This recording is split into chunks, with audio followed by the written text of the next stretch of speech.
ইউক্রেনের সঙ্গে যুদ্ধের মধ্যেই রাশিয়ায় ৮ বছরের শিশুদের দেয়া হচ্ছে সামরিক প্রশিক্ষণ। রোস্তভ এলাকায় অনুষ্ঠিত রুট মার্চে অস্ত্র পরিচালনা সহ সামরিক বিভিন্ন কৌশল রপ্ত করছে তারা। গণমাধ্যমের বরাতে জানা যায়, এই সামরিক প্রশিক্ষণে অংশ নেওয়া শিশুদের বয়স ৮ থেকে ১৭ বছর। কেউ অস্ত্র হাতে দৌড়াচ্ছে, কেউ বা দিচ্ছে পানিতে হামাগুড়ি। কঠোর প্রশিক্ষণে ঘাম ছড়াতে ব্যস্ত ছোট ছোট শিশুরা।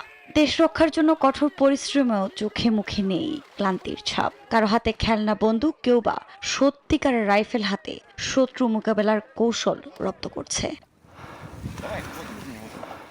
ইউক্রেনের সীমান্ত ঘেঁষা রাশিয়ার রোস্তভ এলাকার ডন নদীর তীরে সম্প্রতি স্কুল শিক্ষার্থীদের জন্য বিশেষ এক ক্যাম্প আয়োজন করা হয়। এটি সাধারণত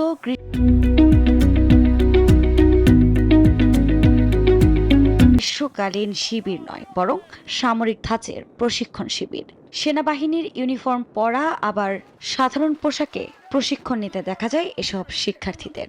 এখানে ৮ থেকে ১৭ বছর বয়সী মোট ৮৩ জন শিশু অংশ নেয়। এই রুট মার্চ আমাকে আমার সীমা পরীক্ষা করতে সাহায্য করেছে। এটি আমাকে আমার ইচ্ছাশক্তি কতটা শক্তিশালী তা খুঁজে বের করার সুযোগ দিয়েছে। তাদেরকে বালু ও অগভীর পানির ভেতর দিয়ে হামাগুড়ি দিয়ে এগোনো, পেটের ওপর ভর দিয়ে দ্রুত চলা, এমন নানা অনুশীলনের মধ্য দিয়ে যেতে হয়। ইউক্রেন যুদ্ধে আহত রুশ সেনাদের তত্ত্বাবধানে চলছে বিশেষ এ প্রশিক্ষণ। সবচেয়ে কম বয়সী অংশগ্রহণকারীদের একজন ছিল ৮ বছরের ইভান। রাশিয়ান কর্তৃপক্ষের দাবি, এ ধরনের প্রশিক্ষণ কার্যক্রম শিশু কিশোরদের মধ্যে দেশপ্রেম জাগ্রত করে এবং জাতীয় স্থিতিশীলতা শক্তিশালী করে। আফরিন মৌ, নিউজ 24।